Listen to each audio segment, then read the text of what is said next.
అండి? పిల్లలు బాగున్నారా? కూర్చోండి ప్రసన్న గారి, కూర్చోండి. ఏంటి భార్గవి, ఏమో నెక్లెస్ అంతా తెచ్చుకున్నట్టున్నావు?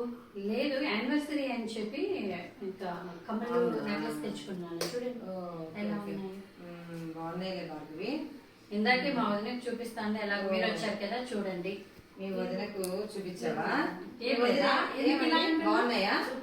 బాగున్నాయి, పర్లేదా? ఓకే, బాగున్నాయిలే భార్గవి. నువ్వు ఎప్పుడైనా మంచిగా సెలెక్ట్ కొంచెం జ్యూస్ తెచ్చేయచ్చు కదా, వాళ్ళు గెస్ట్ వచ్చిందని. సరే కూర్చోండి, తీసుకొస్తాను. బాగున్నాయి కదా, మీ పిల్లలు ఎలా ఉన్నారు? బాగున్నారండి. ఊరెళ్ళారు. బిజినెస్ ఎట్లుంది? బాగుందండి బిజినెస్. ఇల్లు కన్స్ట్రక్షన్ అయిపోయిందండి? జరుగుతా ఉందండి, అది ప్రాసెస్ అవుతానే. తగ్గినాయా కొంచెం ఏమన్నా? బాగా వర్షాలు పడతాయండి. మాకైతే ఎన్నిసార్లు చెప్పాలన్నా జ్యూస్ పర్లేదులేండి, మేమేం గెస్ట్లం కాదు కదా, పక్కింటి వాళ్ళమేలేండి, ఏం కాదు. తీసుకొస్తాను, కాసేపు కూర్చోండి, మాట్లాడుకుంటున్నారు కదా, తీసుకొస్తాను. ఇప్పుడు 2 సార్లు చెప్పిన